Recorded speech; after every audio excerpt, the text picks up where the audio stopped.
आज सबसे पहले तो मैं बाबर आजम के इस्तीफे के हवाले से जानना चाहूंगी। जो रीजन बाबर आजम ने अपने सोशल मीडिया पैगाम पर दिए, क्या वो रीजन काफी है बिलीव करने के लिए कि इसी वजह से उन्होंने इस्तीफा दिया है? देखिए, उन्होंने रीजन तो सिर्फ एक ही दिया है कि मैं अपनी बैटिंग पे तवज्जो देना चाहता हूं। तो इसका मतलब है कि जब वो कप्तान थे तो क्या बैटिंग पे तवज्जो नहीं देते थे?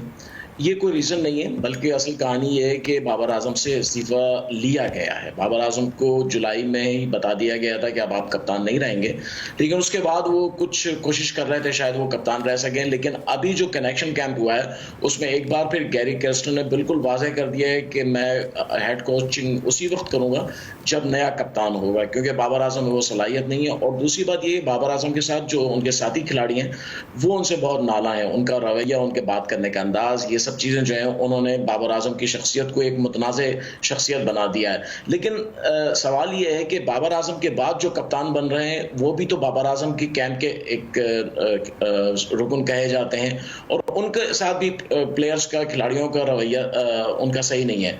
तो वो जो प्रॉब्लम पाकिस्तान क्रिकेट टीम में बाबर आजम से शुरू हुई है वो खत्म नहीं होगी, वो आगे चलती रहेगी। बाबर आजम के बाद भी सिचुएशन जो है वो उसी तरह आगे जाती रहेगी। लेकिन मैं समझता हूं कि तब्दीली जो होती है वो हमेशा कुछ ना कुछ नया रिजल्ट लाती है। तो हमें एक पॉजिटिव उम्मीद रखनी चाहिए कि शायद हो सकता है कि पाकिस्तान टीम में, क्रिकेट टीम में बाबर आजम की कप्तानी के बाद नए कप्तान जो वनडे और T20 में बनते हैं उससे पाकिस्तान टीम जो है कुछ अच्छी कारकर्दगी दिखा सके। स्ट्रॉन्ग कैंडिडेट कौन है हैदर साहब जिसका आप जिक्र भी कर रहे हैं? मोहम्मद रिजवान है, और फैसला भी हो चुका है। मैं आपको बताऊं, मोहम्मद रिजवान ही कप्तान होंगे, और गैरी कर्स्टन ने रिजवान के लिए कहा है कि रिजवान को कप्तान बनाया जाए। और क्योंकि रिजवान ने वर्ल्ड कप में, जब गैरी कर्स्टन ने ज्वाइन किया है पाकिस्तान टीम को इंग्लैंड में और वर्ल्ड कप में, T20 वर्ल्ड कप में, तो रिजवान ने अच्छी बैटिंग की उस वर्ल्ड कप में 1-2 मैचों में। तो गैरी कर्स्टन का वोट उनके हक में। दूसरी बात यह है कि बाबर आजम के पास सिर्फ एक ही खिलाड़ी है, मोहम्मद रिजवान, जो टीम में मुस्तकिल जगह रखते हैं। उसके अलावा जितने भी प्लेयर्स हैं उनकी मुस्तकिल जगह नहीं है, वो आते हैं अंदर फिर चले जाते हैं, बाहर हो जाते हैं। तो रिजवान इस वक्त जो है वो नए कैंडिडेट हैं और 100% वही नए कप्तान होंगे। पाकिस्तान की अगली सीरीज ऑस्ट्रेलिया के साथ है नवंबर में, और रिजवान पाकिस्तान टीम के नए कप्तान होंगे। अच्छा, मोहम्मद रिजवान के हवाले से आप कह रहे हैं। अच्छा, मैंने तो हमेशा रिजवान के हवाले से सुना है, अब आप बेहतर तौर पे बता सकते हैं कि बड़े नॉन कंट्रोवर्शियल सी शख्सियत रहे हैं। क्या वाकई आपको लगता है ऐसा है, या वो वही कंट्रोवर्सी जो भी आप बाबर आजम के हवाले से कह रहे थे वो भी मोहम्मद रिजवान के हिस्से में भी है? जी बिल्कुल, रिजवान जो है वो ऑफ द फील्ड उनकी जो है एक्टिविटीज बहुत ज्यादा हैं, और ग्राउंड में भी वो उनका जो है वो रवैया तो ठीक है, अच्छा है, लेकिन उनके फैसले वो खुद हमेशा लोगों पे थोपने की कोशिश करते हैं, जिसकी वजह से वो जो एक सिचुएशन है वो आगे चलती रहेगी, वो ख़त्म नहीं होगी। और बज़ाहिर ऐसा लगता है कि रिजवान जो है वो बहुत ही एक नर्म खो आदमी है, कम खो आदमी है। ऐसा नहीं है, बल्कि जो लोग उनके साथ टीम में हैं वो नहीं पता है। और मैं आपको बताऊं, सबसे पहला जो प्रॉब्लम शुरू होगा वो शाहीन शाह अफरीदी के साथ उनका शुरू होगा, क्योंकि शाहीन शाह अफरीदी भी जो है एक सीरीज में कप्तानी कर चुके हैं, फिर उनको हटा दिया गया, और अब दोबारा शाहीन शाह अफरीदी दोबारा कप्तान के उम्मीदवार थे, लेकिन पाकिस्तान टीम रिजवान को कप्तान बनाना चाहती है। ठीक हो गया, रिजवान को कप्तान बनाना चाहती है। बाबर आजम का इस्तीफा हैदर साहब ये पहली दफा नहीं आया, इससे पहले भी एक परफॉर्मेंस जब खराब हुई थी एक सीरीज के अंदर तो इस्तीफा दिया गया था और फिर वापस मनाया गया था बाबर आजम को। अब ये दोबारा हुआ है। ये क्या वाकई आपने कहा कि इस्तीफा लिया गया और जुलाई में डिसाइडेड था कि बाबर आजम जो है वो रिजाइन उनसे ले लिया जाएगा, तो यही क्यों? ये देखिए, बाबर आजम ने पहले भी इस्तीफा खुद नहीं दिया था, उनसे लिया गया था। उस वक्त ज़का अशरफ थे और उन्होंने कहा था कि आप जो है इस्तीफा दें। तो उसके बाद फिर उन्होंने दोबारा जो है टीम में दबाव पड़ा तो ज़का अशरफ पीछे हट गए। और अगर आप माजी में देखें तो बोर्ड के साथ बाबर आजम जो हैं वो एक पार्टी के तौर पर हमेशा रहे।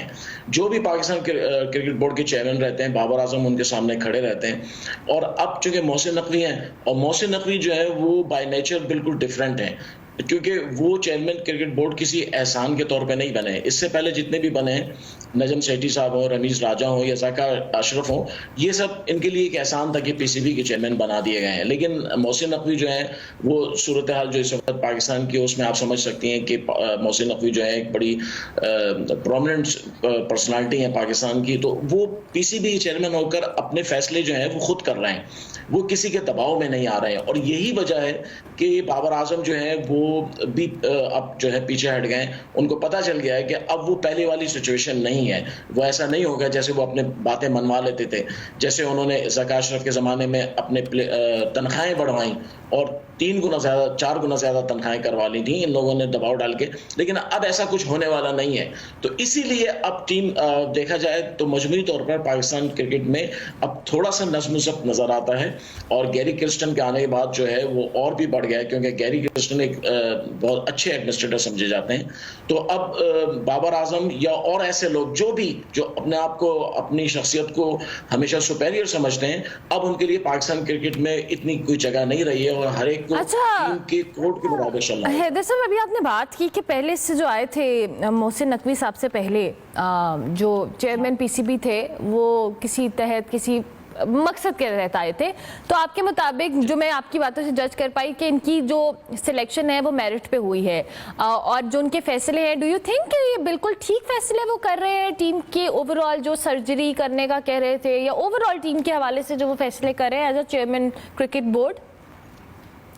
देखिए, अभी तक फैसले तो कुछ भी नहीं हुए हैं, फैसले जो होने चाहिए थे। मोहसिन नकवी साहब जो हैं वो मसरूफ बहुत हैं, वो पाकिस्तान के मिनिस्टर ऑफ इंटीरियर भी हैं, सेनेटर भी हैं, तो वो उनकी शख्सियत जो है तकसीम है, लेकिन असल मसला चेयरमैन का नहीं है पाकिस्तान क्रिकेट बोर्ड में, असल मसला जो है टीम का है, नीचे लोग जो काम करते हैं। लेकिन सर टीम को तो बोर्ड ने चलाना है ना, टीम को लेके तो सारी मैनेजमेंट ने चलना है, टीम अपने तौर पर अगर क्या मजाल है। हाँ जी, मैं क्रिकेट टीम की बात नहीं कर रहा हूँ। अच्छा, मैं क्रिकेट टीम की बात नहीं कर रहा हूँ, बोर्ड में जो स्टाफ है उसकी बात कर रहा हूँ। जो डायरेक्टर्स हैं वो वही लोग हैं जो नजम सेठी साहब के साथ भी थे, जो बाद में साहब के साथ भी थे। तो अगर मोहसिन नकवी साहब अपने मतलूबा नताइज हासिल करना चाहते हैं तो उन्हें अपनी जो टीम है मैनेजमेंट की, बोर्ड की, उसमें कुछ तब्दीलियां करनी होंगी। ठीक है, मेरे पास वक्त खत्म हो गया। हैदर साहब, बहुत शुक्रिया आपके वक्त का। डिजिटल मीडिया के इस तेज रफ्तार दौर में खबर वही जो बर वक्त और जामे हो, अब होंगी जदीद दौर से हम आहंग। दुनिया की तमाम अहम खबरें कभी भी कहीं भी सिर्फ एक क्लिक की दूरी पर। खबरें होंगी सेहत और टेक्नोलॉजी की, आप जान पाएंगे सियासत और मईशत की ताजा तरीन सूरत हाल। पब्लिक न्यूज वेबसाइट के जरिए सबसे अलग, सबसे बड़ी टीम के साथ हर खबर आप तक बर वक्त। www.publicnews.com। डिजिटल मीडिया के इस तेज रफ्तार दौर में खबर वही जो बर वक्त और जामे हो, अब होंगी जदीद दौर से हम आहंग। दुनिया की तमाम अहम खबरें कभी भी कहीं भी सिर्फ एक क्लिक की दूरी पर। खबरें होंगी सेहत और टेक्नोलॉजी की, आप जान पाएंगे सियासत और मईशत की ताजा तरीन सूरत हाल।